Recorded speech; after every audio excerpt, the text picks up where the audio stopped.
I'm a single dad, and I thought I'd found happiness with a woman who brought light back into my life and my daughter's.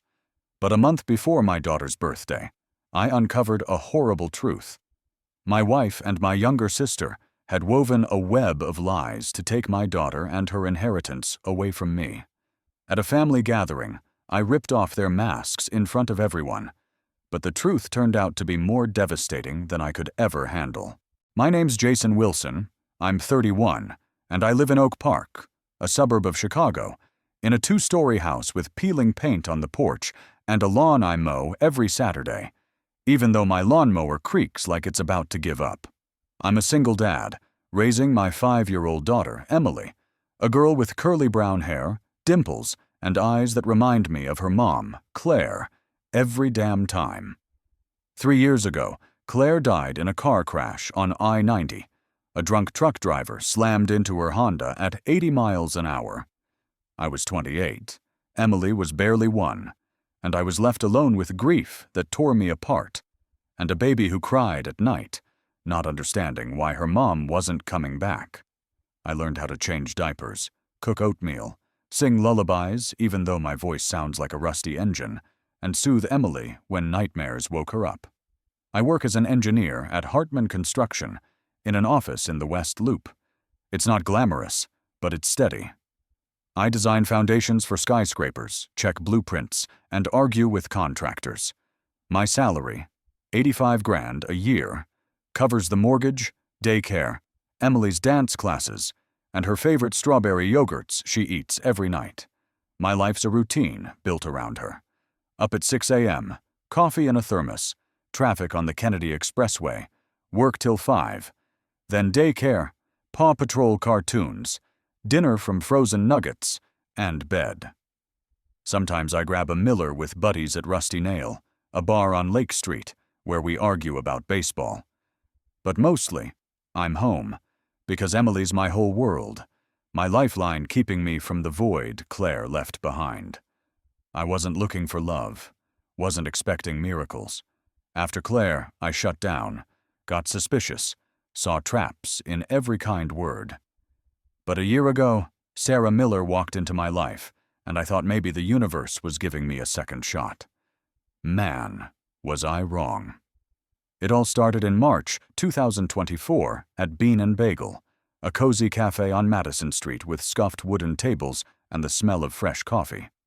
I was waiting for Emily after her dance class, parked in a corner with my laptop and a half-drunk latte, trying to tackle work emails.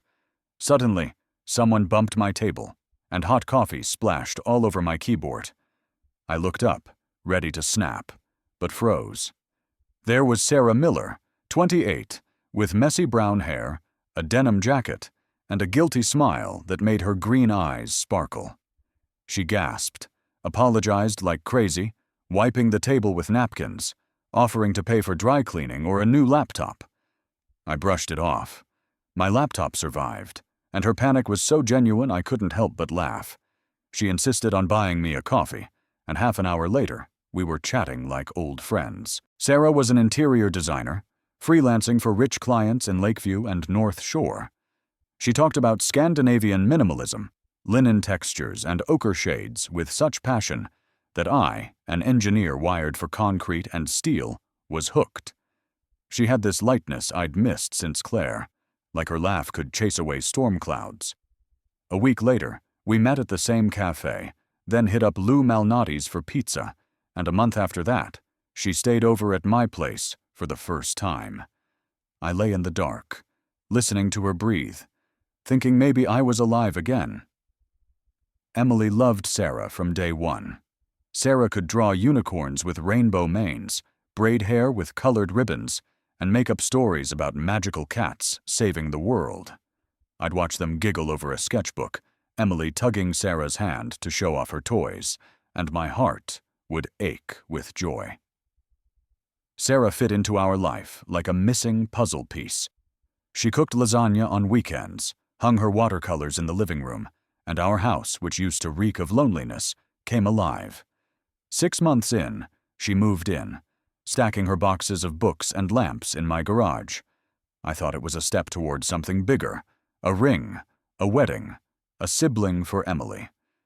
But there were little things that nagged at me, like sand in your shoes. Sara would step into the bathroom to take calls, whispering, hand over the phone. Her iPhone 13 was always locked, and she'd flinch if I accidentally grabbed it to hand it over. Sometimes she came home smelling of someone else's perfume, sharp, with sandalwood notes we didn't have. I'd ask who called, and she'd shrug it off. A client. A friend. I chalked it up to my baggage. After Claire, I got paranoid, seeing betrayal where there wasn't any. I wanted to believe Sara was my salvation, but deep down, a voice whispered, "Too perfect to be true." A month before Emily's 6th birthday, in August 2025, everything shifted. Sara changed, like someone flipped a switch. She'd come home late, blaming urgent projects for clients in Winnetka. Her clothes carried that same foreign perfume, her bag stuffed with unopened cafe receipts from places I'd never been. She dodged my questions, snapping, "I'm tired," or "Don't start." Her smile, once warm like July sun, turned plastic. I noticed her hiding her phone, her fingers fidgeting with the case when I asked about work. She stopped hugging me in the morning, stopped laughing at my jokes. Our evenings of Netflix or wine on the porch turned into silence, broken only by her typing on her phone. I felt something crumbling, but pushed the thoughts away. I told myself it was stress, that she was just swamped with work. I bought her flowers, yellow tulips, her favorite, but they wilted in the vase, just like our connection. I'd ask what was wrong, and she'd brush me off. "It's fine, Jason. You're overthinking." My gut twisted, but I didn't want to believe it. I wanted to save our world, for Emily, for me. One night when Sara was asleep, her phone lit up with a notification. I lay there, staring at the ceiling, telling myself not to check. I'm not the guy who snoops. I hated the idea of turning into some paranoid creep. But the name on the screen stopped me cold. Kate. My younger sister, Caitlin Wilson, 26, who I've never been close with. Kate was charismatic, bold, with a sharp tongue and a knack for stealing the spotlight. As kids, she'd take my toys, wreck my bike, lie to our parents to make me look bad. She was jealous of everything I had, school awards, my marriage to Claire. After Claire died, Kate suddenly got caring, calling, sending Emily stuffed bears, offering to babysit. But her words always left a bitter taste, like cheap wine, and I kept my distance. I grabbed the phone, my heart pounding like I was about to jump off a cliff. I knew the passcode. Sara had typed it once in front of me without noticing. 0719, her birthday. I opened the texts, and my world collapsed. Kate and Sara had been messaging for months, their words dripping with intimacy that cut like a knife. They were meeting in secret, at the Starlight Motel on the edge of Arlington Heights, at Midnight Diner in Logan Square, places I'd never been. They talked about me like I was an obstacle, not a person. Sara wrote, "He's so gullible, doesn't even notice I'm out late." Kate replied, "Soon he won't have a say. We're almost there." But the worst was a line that froze my blood. "If we take Emily, the inheritance is ours." The inheritance, a trust fund Claire left for Emily, $500,000, locked until she's 18 and only accessible through her guardian. Me. They planned to sue for custody, accusing me of emotional instability and alcohol abuse. Kate had faked documents, reports from a made-up therapist, old barbecue photos where I'm holding a beer, twisted out of context. They laughed about how easy I was to fool, how I'd swallow any lie.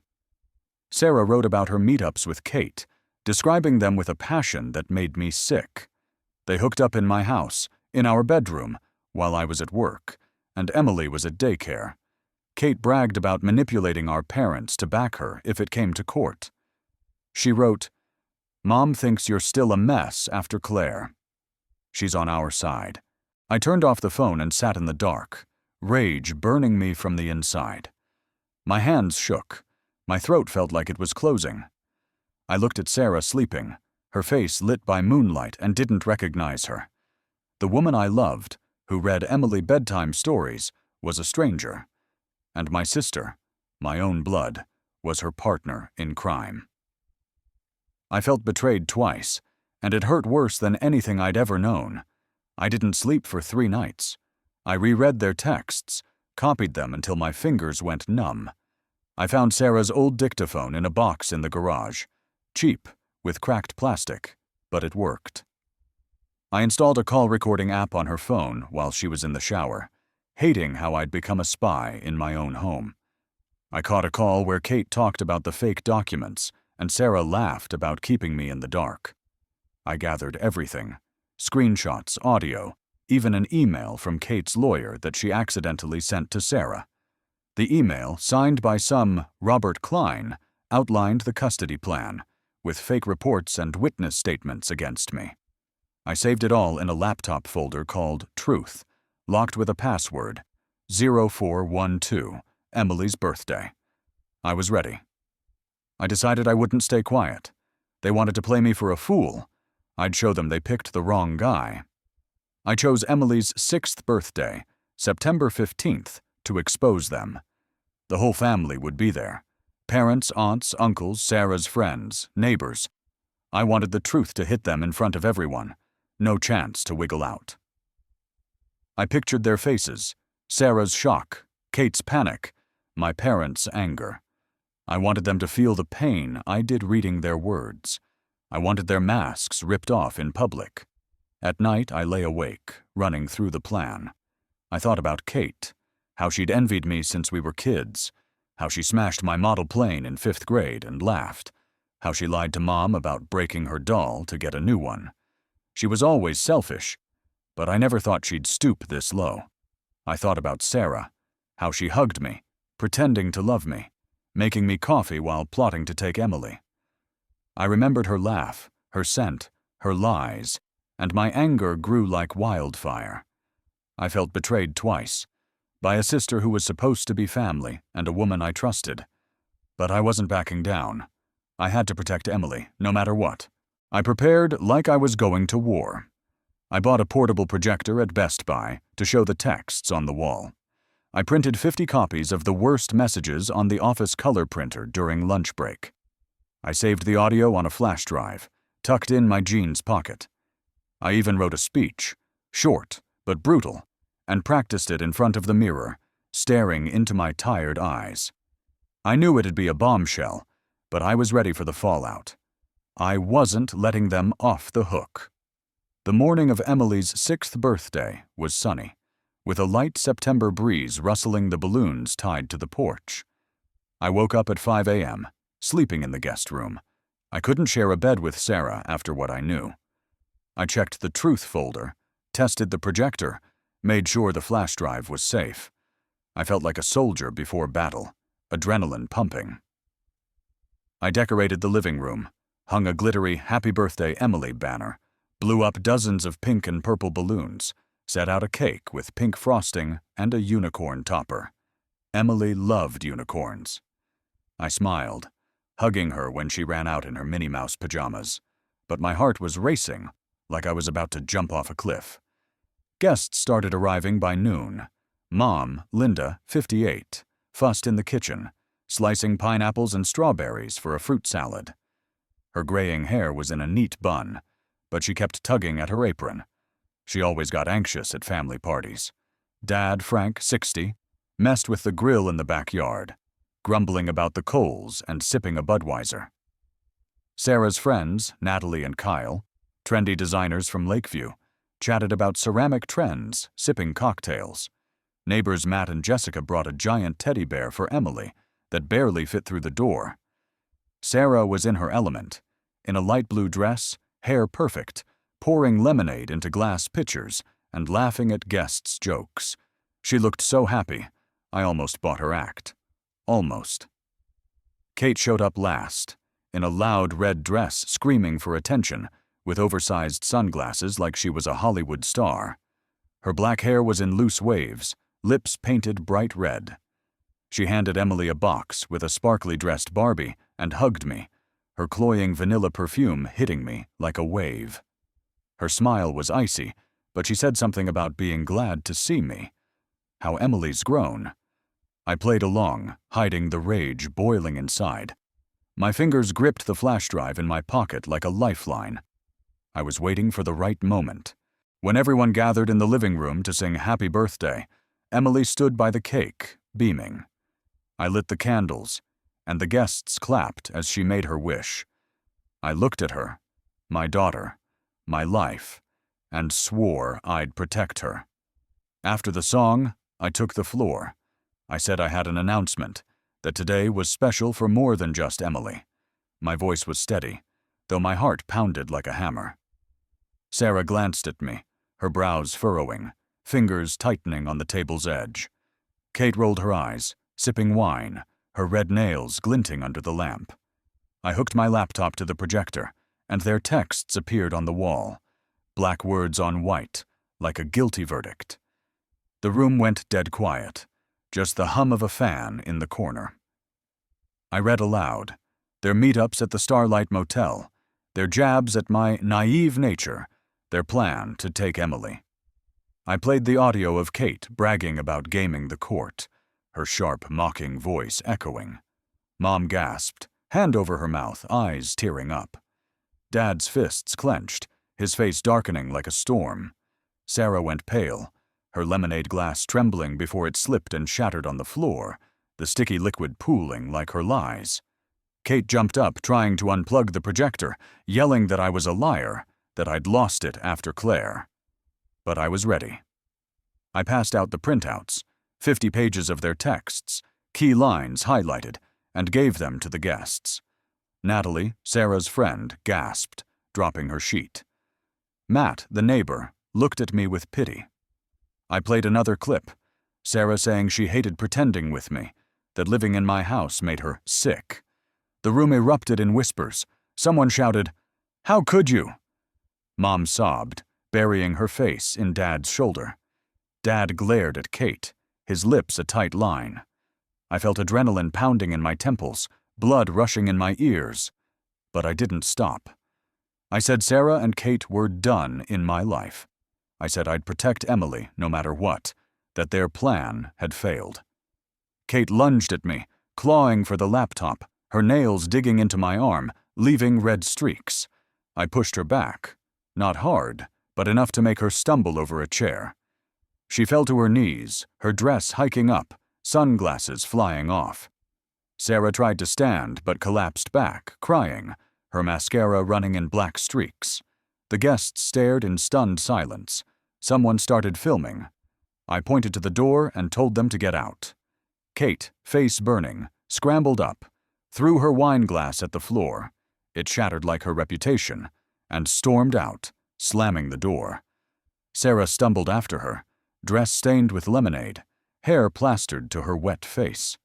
The door slammed again, and silence hit, broken only by Mom's sobs and the fan's hum. After they left, the guests trickled out. Natalie and Kyle slipped away without meeting my eyes. Matt and Jessica offered to help clean, but I waved them off. Mom tried to talk, her voice shaking, reaching for me, but I asked her to leave. Dad stood off to the side, staring at the floor, his shoulders slumped like he'd aged a decade. Emily, thank God, was playing outside with neighborhood kids and missed the chaos. I was alone in the living room, staring at the uncut cake. Sara's broken glass lay on the floor, lemonade pooling like her lies. Kate's wine glass sat by the wall, surrounded by a red stain like blood. I sank onto the couch, the adrenaline draining, leaving me hollow. I put Emily to bed, reading her a story about a princess and a dragon, though my voice shook. She fell asleep clutching her new teddy bear, and I watched her, tears burning my eyes. I'd lost my sister and the woman I loved, but I knew I'd done the right thing. I'd protected Emily, and that was everything. In the days after, Sara called non-stop. She left voicemails, begging to meet, promising to explain. Her voice cracked. She cried, but I didn't buy a word. I ignored her, deleted her messages unopened. Kate sent one text from an unknown number. "You'll regret this, Jason. It's not over." I blocked it, but her words echoed in my head. My parents called daily. Mom sobbed, begging to talk, saying Kate was just confused. Dad stayed quiet, but I heard his heavy breathing on the line. They wanted to handle it as a family, but I refused. I couldn't forgive Kate, not for the affair, but for trying to take Emily. That was unforgivable. I hired a lawyer, Richard Clark, a 55-year-old vet with gray hair and a preacher's voice. He reviewed the evidence, texts, recordings, fake documents, and said Kate and Sara's case wouldn't hold up in court. He suggested suing Kate for defamation if she kept lying, but I passed. I just wanted it over. I breathed easier, but the weight didn't lift. I felt broken, but for Emily, I had to keep going. I came home, hugged her, read her stories, but at night, when she slept, I sat in the dark kitchen, gripping a cold beer, replaying it all. How could I have been so blind? How could I have trusted them? 2 weeks after the birthday, in early October, I got a letter. It came in a plain white envelope, no return address, slipped under my door like something out of a horror flick. I found it in the morning, heading out for a run, and froze, staring at my name in black ink. Inside was a flash drive and a handwritten note. "Watch this before you trust family again." I locked myself in my study, plugged in the drive, and played the video. My heart stopped. It was footage from my parents' security cameras in Evanston, from the system Dad installed a couple years back. Kate and Sara were meeting there while I was at work. They sat in the living room, drinking wine from Mom's crystal glasses, laughing about screwing me over. Kate said, "He'll break when he loses Emily. And we'll be set." Sara laughed, her voice sharp as glass. But that wasn't all. One clip from July showed my mom. She walked in with a tray of cookies, pausing when she overheard Kate talking about the custody plan. Her face went white, but she didn't say a word. She just left, pretending she hadn't heard. She knew, and said nothing. I watched it over and over, disbelieving. My mother, Linda, who baked me cookies as a kid, who cried at Claire's funeral, who always seemed like my rock, had betrayed me.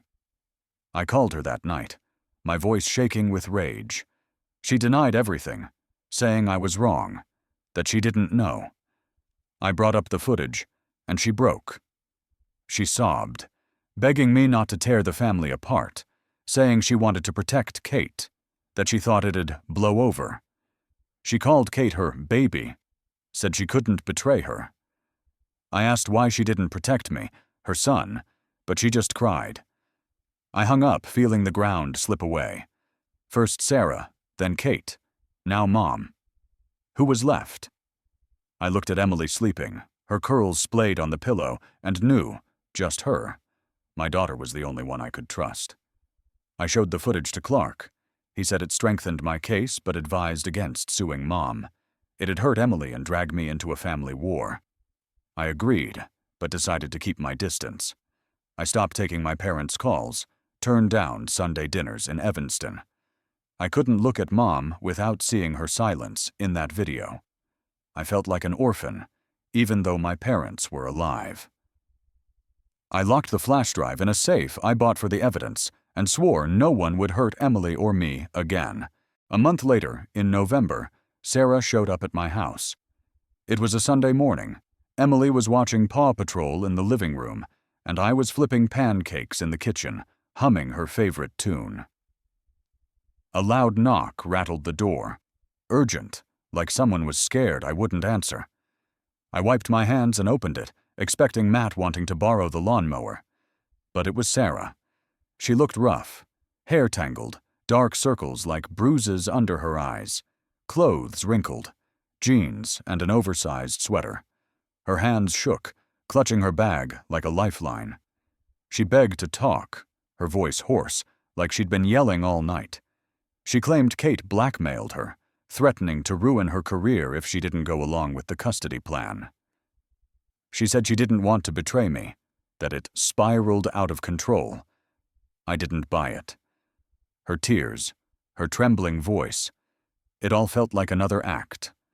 I told her to leave, my voice cold as ice. Then she dropped a bomb. She was pregnant. And the kid might be mine. I froze. My mind raced between anger, fear, and something like hope. I remembered our nights together, her fake smiles, her texts with Kate. I remembered her laughing about taking Emily. I didn't know what to feel. I demanded a DNA test, my voice cutting like a blade. She nodded, tears in her eyes. But I didn't soften. I told her to go and not come back without results. She left, stumbling, her bag dragging on the ground. I shut the door and leaned against it, heart pounding. A kid? Was it a trap or the truth? I didn't know, but I couldn't let Sara play me again. Kate, meanwhile, didn't quit. She started a smear campaign online. On Facebook and Instagram, she posted old photos of us building sandcastles as kids, captioning them about what a cruel brother I was, how I tore the family apart. She lied, saying I kicked her out for no reason, that I was unstable since Claire. She shared old pics where I looked exhausted, writing, "This is who's raising Emily." Some relatives bought it. Aunt Margaret from Milwaukee, Cousin Sam from Minneapolis. They messaged me, asking what I'd done, urging me to be kinder. I didn't respond. I deleted my accounts to avoid her lies. I felt the walls closing in, like I was becoming an outcast in my own family. But I wouldn't back down. I knew the truth, and that was enough. The DNA test came back 3 weeks later, early December. I was at work, in my cramped office overlooking the parking lot, when the email from genetics lab popped up. I locked the door, opened the file, and read, "Probability of paternity, 0%. The kid wasn't mine. Relief hit like I'd dropped a concrete slab, but emptiness followed. I'd imagined being a dad again, despite everything. I'd pictured a baby, maybe with Emily's curls, but it was another lie, like everything about Sara. I closed the laptop and stared out the window at the wet snow, feeling something inside me die. I called Sara that night, after putting Emily to bed. My voice was flat, emotionless, like I was reading a report. I told her I got the results, the kid wasn't mine, and we were done for good. She cried, begged to meet, said she loved me, that we could still fix it. I hung up, her sobs cutting off. Her tears didn't move me anymore. She'd chosen her path, and I wasn't saving her. Kate, meanwhile, hit rock bottom. Her lawyer, Robert Klein, turned out to be a scammer. He took a $10,000 retainer, money Kate borrowed from friends, and vanished, leaving her broke. I heard it from Dad, who called despite my silence. He said Kate was a wreck, that she lost her job at Bright Ideas, a marketing agency, because of rumors about her unreliability. Clients dropped her. Co-workers gossiped. My parents stopped supporting her after seeing the security footage. Mom quit defending her. Dad called her a family disgrace. Kate was alone, penniless, her reputation trashed. I didn't feel joy, just exhaustion. She'd burned her own life down. Then came another twist, like a punch from nowhere. Clark told me Kate had tried contacting a Cook County judge who could have handled the custody case. She offered a $5,000 bribe to speed things up. The judge, a woman with 20 years on the bench, reported it to the cops, and Kate was now under investigation for corruption. Clark said she could face a fine or even jail if they found proof. I didn't know how it'd end, but her world was crumbling, like mine once did. And I wasn't pulling her out. A year passed, September 2026. I moved with Emily to a new house in Naperville, 30 miles from Chicago. It's smaller, one-story brick walls, with a big backyard, where Emily rides her bike with pink tassels on the handlebars. I got a promotion at work, senior engineer now, with my own office and a salary of $110,000. I'm saving for Emily's college, hoping she'll be a vet like she dreams. I feel stronger, but the scars are still there. I started dating someone new, Lisa Thompson, a 30-year-old first-grade teacher at Maplewood School. We met at Emily's school event last October, where she ran an origami workshop for the kids. Lisa's calm, with a soft smile and warm brown eyes that don't judge. She has short blonde hair, freckles on her nose, and a sense of humor that makes me laugh for the first time in ages. She told me about her cat stealing a sandwich from a student's hand, and I cracked up like a kid. Lisa loves Emily, but doesn't try to be her mom. She teaches her to fold paper cranes, bakes chocolate chip muffins, and reads her Harry Potter before bed. She respects my boundaries, doesn't pry about my past, doesn't hide her phone. We spend evenings playing board games. Emily loves Monopoly, or walking in Naperville's park, feeding ducks. We watch old comedies like Home Alone. I'm smiling again, and it's not fake. Lisa's real, and that scares me, but I'm learning to trust. Kate tried reaching out a few times. She sent long letters I burned in the fireplace unopened. She called from random numbers, leaving voicemails where she cried, begging for forgiveness. I didn't answer. Sara vanished from my life. I heard from Natalie she moved to California, had a kid, and waits tables at a diner in San Diego. I don't care. My parents call monthly, send Emily gifts, a dollhouse, a paint set. I accept them but keep my distance. I've forgiven them. But I can't forget Mom's silence when she knew the truth. I've learned family isn't blood. It's who chooses you. Emily and Lisa are my family. One night in October 2026, Lisa and I were making dinner. Spaghetti and meatballs, Emily's favorite. The kitchen smelled of tomato sauce, garlic, and basil. Lisa hummed along to the radio while I chopped onions, wincing at the sting. Emily was upstairs, drawing in her room. Her sketchbooks glittered with unicorns. The doorbell rang, sharp like a gunshot. I wiped my hands and opened it, expecting the pizza we ordered for dessert. But it was Kate. She looked like a ghost of herself, gaunt, cheeks hollow, in a wrinkled black jacket hanging off her like a hanger. Her black hair was dull, scraped into a messy bun, her face bare with gray shadows under her eyes. She tried to smile, but it was more a grimace. Her hands shook, clutching a cheap grocery bag with a pack of cigarettes and an empty water bottle. She said she needed help, her voice faint like a whisper. She said she'd lost everything: job, friends, money. The corruption case ended with a $15,000 fine she couldn't pay. She was living in a rented room in South Side, cleaning rooms at the same motel where she met Sara. She begged me to forgive her, give her a chance, help with cash. She said she regretted it, that she didn't mean to go so far, that Sara messed with her head. Her eyes teared up, but I felt no pity. I saw not my sister, but the woman who tried to steal my daughter, who laughed at me, who broke my trust in family. I said I couldn't help, my voice flat as pavement. I said she made her choice when she betrayed me. I told her to leave and not come back. Tears streamed down her face. She mumbled about having nowhere to go, that she wasn't that bad. I didn't listen. I shut the door, her voice cutting off like a snapped string. I went back to Lisa, who looked at me with worry, her hand on the cutting board. I smiled, hugged her, and asked if the meatballs were done. She nodded, and we went back to dinner like nothing happened. Emily came down, giggling, showing off her drawing, a winged unicorn, and warmth filled me, something Kate or Sara couldn't touch. It's October 2025 now.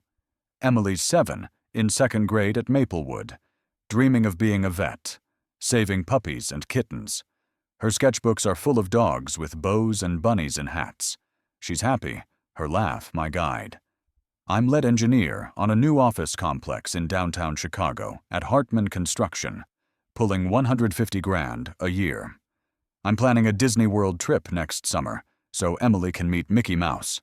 I'm saving for her college, hoping she'll chase her dreams. Lisa's a fixture in our lives. We've been together almost 2 years, and I'm thinking about a ring. Simple, with a small diamond, like she likes. I'm not rushing, but I'm ready. Lisa's my light, my strength. She teaches Emily to bake muffins, reads her Narnia, takes her ice skating in winter. We play Monopoly, where Emily buys every hotel, or hit the park to feed ducks with breadcrumbs. I'm smiling, and it's real. I'm alive. Kate hasn't shown up again. Aunt Margaret said she moved to Detroit, working at a diner, living with some friend. Her fine's unpaid, and she's dodging collectors. Sarah's gone. Natalie said she had a son and waits tables in San Diego, but I don't follow her. My parents call monthly, send Emily gifts, a dollhouse, paints. I take them but stay distant. I've forgiven, but I can't forget Mom's silence when she knew. I know family's not blood, it's choice. Emily and Lisa are my choice.